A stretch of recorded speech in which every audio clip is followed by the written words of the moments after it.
पूजा घर में घंटी बजाते समय भूल कर भी ना करें ये गलती, वरना हो जाओगे बर्बाद। जी हाँ दोस्तों, हमारे सनातन धर्म में हर रोज पूजा पाठ करने की परंपरा है और इसके लिए हर व्यक्ति अपने घर में एक छोटा सा मंदिर जरूर बनता है, क्योंकि हर रोज बाहर मंदिर जाकर पूजा पाठ करना आसान नहीं है। इसलिए हर व्यक्ति घर में एक छोटा सा मंदिर बनता है और उसमें रोज सुबह शाम पूजा पाठ करता है और अपने आराध्य भगवान को याद करता है, उनकी स्तुति करता है।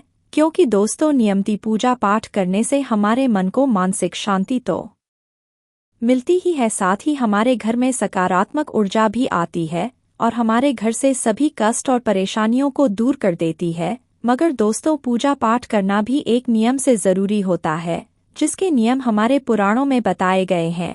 इन नियमों को यदि हम नज़रअंदाज कर दें तो आप लोगों को आपकी पूजा का सकारात्मक फल प्राप्त नहीं होता और आप जान भी नहीं पाते कि आखिर आपसे पूजा पाठ में गलती कहाँ हो रही है।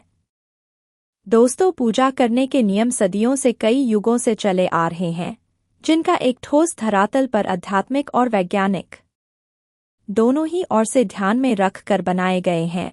इसलिए दोस्तों, आप लोगों को इन नियमों को बिल्कुल भी अनदेखा नहीं करना चाहिए, जिसमें पूजा के बहुत से नियम हैं कि आप लोगों को किस प्रकार से पूजा करनी चाहिए, मंदिर में क्या रखना चाहिए, क्या नहीं, क्या भगवान को अर्पित करना चाहिए, क्या नहीं। इसी प्रकार से एक महत्वपूर्ण नियम है दोस्तों, जो है घंटा नाद, जिसे कि हमें गलती से भी अनदेखा नहीं करना चाहिए। क्योंकि दोस्तों, शास्त्रों के अनुसार जब हम पूजा करते समय घंटी बजाते हैं तो इसका कारण ये है कि हम घंटी बजाकर भगवान को जगा रहे हैं, यानी कि घंटी बजाकर भगवान को जगाया जाता है। इसीलिए पूजा की अन्य विधियों की तरह ही घंटी भी जरूरी है।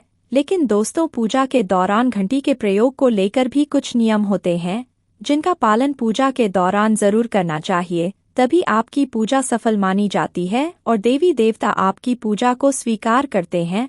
दोस्तों, मंदिरों में जाते समय उसके प्रवेश द्वार पर भी घंटी लगी होती है।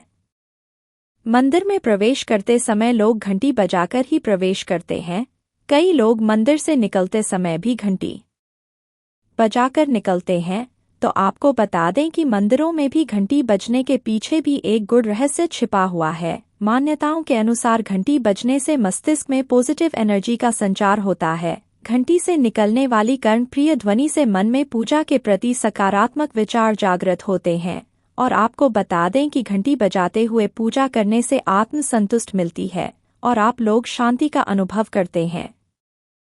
दोस्तों, जब हम मंदिर में जब घंटा बजाते हैं तो उसे बजने के लिए हमारे शास्त्रों में जो नियम निर्धारित किए गए हैं, जिसे हम श्लोक के द्वारा समझ सकते हैं। आगमनार्थ तु देवानाम, गमनार्थम तु रक्षसाम, कुरु घंटे वरम नादम, देवस्तास्थानाम हन्निधो। इस श्लोक का अर्थ है दोस्तों कि घंटी बजाने से देवताओं का हमारे घर आगमन और राक्षसों का गमन होता है, और जो घंटी और घंटा राक्षसों से हमारी रक्षा करती है, उसे हमारा नमन है। तो आपको बता दें कि पूजा आरती करते वक्त जो आप लोग घंटी बजाते हैं, तो उसके पीछे का आखिर कारण क्या है और उससे हमें क्या लाभ है जो हम घंटी बजाते हैं। आरती में घंटी बजाने के आखिर क्या नियम है और पूजा के वक्त हम लोगों से आखिर क्या गलती हो जाती है जो हम भूल कर भी नहीं करनी चाहिए। दोस्तों, आपने अपने मंदिर में रखी हुई घंटी को क्या कभी ध्यान से देखा है? आप में से ज्यादातर लोग इसका उत्तर ना में ही देंगे। आप लोग कमेंट करके बताएं जरूर। मगर आप आज ही अपने घर के मंदिर में रखी हुई घंटी को ध्यान से देखें। आपको दिखेगा कि घंटी के ऊपरी हिस्से पर जहाँ से आप लोग घंटी को पकड़ते हैं, वहाँ पे आपको गरुड़ बना हुआ दिखाई देगा। इसलिए आप लोग घर पर जो घंटी इस्तेमाल करते हैं उसको गरुड़ घंटी कहा जाता है। दोस्तों, पूजा या आरती में घंटी बजाने का प्रयोग भगवान को आमंत्रित करने, उनका आह्वान करने के लिए किया जाता है। घंटी की सुंदर ध्वनि से भगवान को आह्वान करने का आभास होता है। जब आप लोग रोज विधि विधान से पूजा करते हैं तो उसमें घंटी का उपयोग जरूर करते हैं।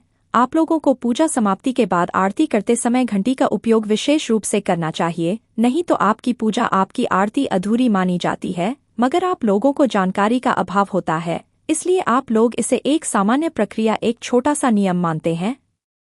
मगर दोस्तों, ऐसा नहीं है। आपको पूजा करते समय रोज घंटी को भी जरूर बजाना चाहिए। आपको पूजा में घंटी के महत्ता को कभी भी भूलना नहीं चाहिए। दोस्तों, हमारे ग्रंथों में लिखा हुआ है कि सृष्टि के निर्माण के समय जो सबसे पहले बड़ी सी ध्वनि निकली थी, वह ध्वनि घंटी के आवाज के समान ही सुने दी थी। क्योंकि घंटी की ध्वनि में ओम के नाद का भी आभास होता है, इसलिए घंटी को ईश्वर की आवाज मानते हुए पूजा में महत्वपूर्ण स्थान मिला है। इसलिए आप लोग मंदिर में राखी हुई घंटी का कभी भी अपमान ना करें।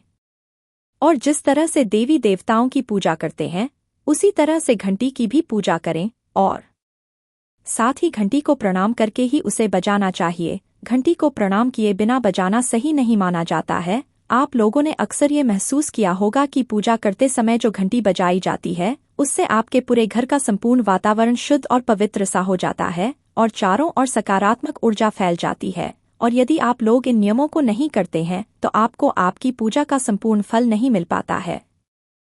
आपने देखा होगा अधिकतर लोग पूजा समाप्त होने पर आरती करते समय ही घंटी का नाद करते हैं, मगर ये सही नहीं है। मगर आप ये ध्यान रखें कि भगवान को भोग जल अर्पण करते समय, उनको नहलाते समय, धूप दीप लगाते समय भी घंटा नाद आपको अवश्य करना चाहिए। ऐसा करने से ही आपकी पूजा संपन्न मानी जाती है। घर में पूजा पाठ करते समय प्रतिदिन आपको सुबह शाम घंटी जरूर बजानी चाहिए। यदि आपको अपने घर में अपने आप में नकारात्मकता महसूस हो तो आप थोड़ी देर के लिए ही सही भगवान के सामने घंटी जरूर बजाएं।